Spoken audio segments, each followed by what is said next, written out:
Hey YouTube, so this is a response to Skalagrim's video. Not all swords need large guards to be good, or something along those lines. There's a few points in his video I have some minor disagreements with him. There's a few things which he seems to be implying which I do strongly disagree with. And there's a few things I simply want to expand upon.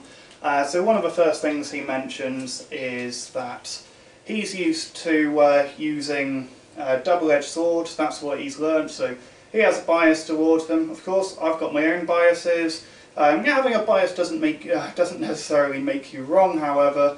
If you've got any disagreements with me, please leave them down in the description box. So anyway, he mentions he's got this bias towards using double-edged swords. There's certain things you can do with them which you simply can't do with a single-edged sword. So, for example, I might cut that way and then cut across with the back edge or the false edge. Cut that way. Obviously, that's going to do virtually nothing. Maybe give them a headache if it was a single-edged sword rather than cutting through to their skull. Or perhaps I'll cut down, and instead of wanting to cut back up like that and having to twist the wrist and take the time to do it, perhaps I just want to flick it up, which is going to be quicker. And there's obviously loads of other techniques which use the false edge. But yeah, certainly lots and lots of advantages to having a double-edged sword. However, having a double-edged sword is of course a double-edged sword. There are some downsides to it. Skal mentions that there probably are in his video. I'd like to sort of mention briefly about what the most important one of those is, and that comes down to blade geometry and compromise. So if that's your cross-section of a single-edged sword, if I want to maintain its structural integrity and I want to maintain its sharpness, to make it double-edged, I basically have to have the same amount of material like the other side. The blade is going to be considerably heavier in order to achieve that result. Now, if I want to keep the weight the same and I want to have just as much sharpness, I have to make the blade a lot narrower, and that reduces its structural integrity. It's going to be more likely to break. If I want to keep the same structural integrity and I want to keep the weight the same, I'm going to have to sacrifice sharpness in order to achieve that, and I have a cross-section a bit more like that, and that's obviously all of these are exaggerated. But regardless, it's inescapable. You're going to make some sacrifice somewhere. You're going to be losing strength, you're going to be losing sharpness, or you're going to be making the blade heavier, or possibly all three. You're possibly a balance of all three. You simply have to make some compromise somewhere in order to achieve that. So that's the major downside I see to double-edged swords. Also, it's going to be more expensive to make. It's going to be more work to maintain them. They're not going to be as safe to handle and stuff. There's other downsides to them as well, I'm sure, and I'm sure there's plenty of things which I'm neglecting there. But yeah, the point is, you have to achieve some level of compromise in order to get your sword double-edged. But both are perfectly viable designs. Both of them work well. I can't objectively say that double-edge is better than single-edge, or vice versa. I'm mainly trained in backsword, but my opinion on double-edged swords is growing quite a lot, so I do really quite like them as well. Now, something I thought of whilst watching Skalagrim's video, something I hadn't thought about before, so thank you for making a video and making me think, was downside to basket hilts. See, I always thought that it's just due to technology or no one thinking of the design or something like that as to why basket hilts didn't arrive earlier. I just thought that basket hilt is just better than a crossguard. And when it comes to a one-on-one fight, I still think that. I've used both of them a fair bit, and I've only found one case where I've only had one time sparring where I've thought, well, I wish I didn't have the basket hilt right now. The rest of the time, the basket hilt has been absolutely fantastic, protected my hand absolutely loads. People coming at me with cross guards, hit them in the hand all the bloody time, and they get really annoyed, and I feel really happy that I've got the basket hilt. So the one time when I've used a basket hilt and I find it to be inconvenient, it was in a grappling situation. So I managed to close in, no, they were closing in and they tried to grab me, and I took control of their sword arm, they took control of my sword arm, so neither of us was going to be hitting each other with their blades, and I realised, you know, if I wanted to get control of the situation and win it, what I was going to have to do was find a way of dropping my sword so I can take control of them, tackle them to the ground, and then cut them.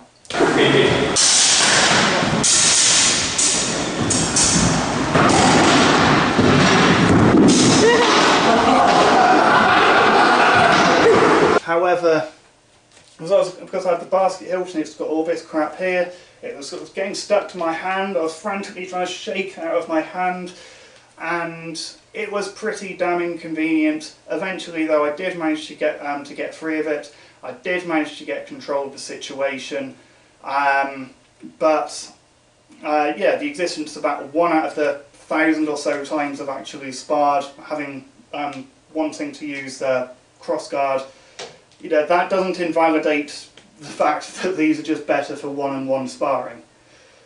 So yeah, one-on-one sparring, duel situation, that kind of thing, much rather have the basket hilt.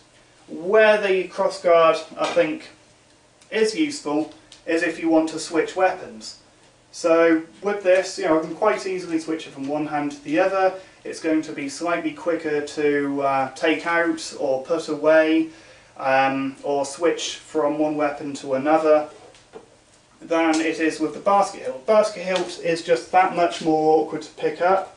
So crossguard I can pick up from any angle. I can pick up from on top and flick it around to the right edge alignment really easily.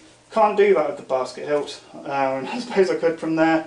It's just that much more awkward. It's going to take that extra fraction of a second, and that could be the difference between life and death if I was in a situation, say, where I was using my spear, someone got past my point, and so on a grab, and so I want to grab my sword. That could be a difference between life and death, and I think that may be one of the reasons why the basket hilt wasn't developed earlier. Basket hilted swords just are that much more awkward to take out, and that could be the difference between life and death. So yeah, there are times when you have to make compromise. There are times when different swords, different elements of design are going to be good for some things but not for others. But I don't think that's the case with having a small or non-existent hilt. I really can't think of any time when having a really small hilt is going to be beneficial. The only thing I could think of is that perhaps it would make it easier for half swording. Going from here to here is going to be fractionally quicker than if I have to open my hand out all the way, get it out the way, and get it onto there. That could seem like a good argument. However, if we actually look at how these swords were used, and we look at you know, medieval European swords and half swording, really common. More common than what we see from systems where swords have very small guards. So that, I think, invalidates the argument. It certainly wasn't enough hindrance in medieval society for them to change the design and make the crossguard absolutely tiny. So I don't think that's a particularly valid reason.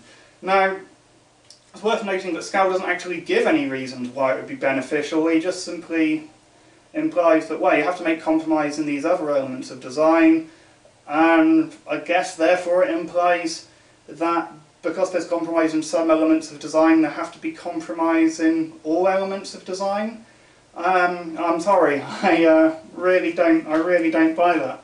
I'd go as far as to say, I'd really like to leave this tested, in fact, find some system, you know, get some people who are trained in systems with virtually non-existent guards, and then give half of them swords with their regular guards and then put some cross guards on half their swords as well. Even though they haven't been trained to use the cross guard, I think you'll find the people with the cross guards are still going to outperform the people without them.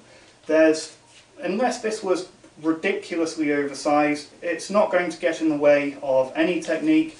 Anything involving the wrist in really weird positions, it's not getting in the way at all. So I really don't see any downside to actually having a decent sized guard. There seems to be this fallacy I see a lot in the martial arts community, where it's like there's no such thing as a perfect answer, there's multiple right answers, and therefore all answers are right or equally valid. I'm sorry, I don't think it works like that at all. But I drew a little graph and sort of demonstrate what I'm talking about here.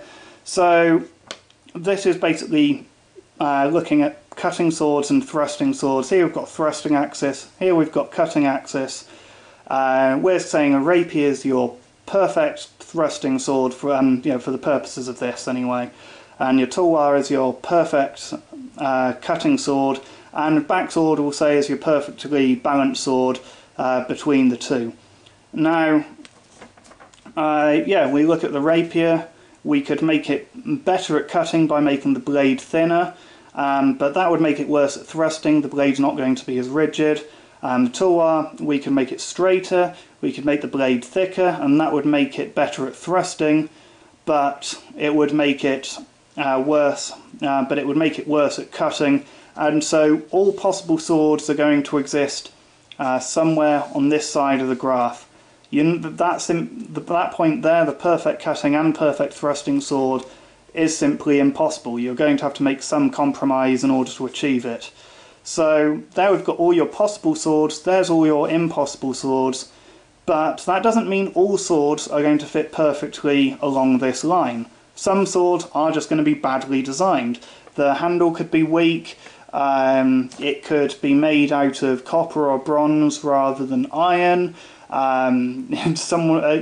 it could just be a bad design. So the existence of multiple good answers and no possible perfect answer doesn't mean all possible designs are equally good. And when it comes to technology, when it comes to martial arts, sometimes people come along who just do something better. That's the way it works when all aspects of technology. The computer you've got today is probably going to be objectively better than the computer you had 20 years ago. I'm not completely sure of the reasons why they would have had small guards. Perhaps somebody simply didn't think about it, perhaps it came to cost saving, but I do consider one of those really, really tiny guards to simply be objectively worse than having a guard like this. So yeah, that's all I've got to say. Comment, rate, subscribe, and I'll see you soon. Bye.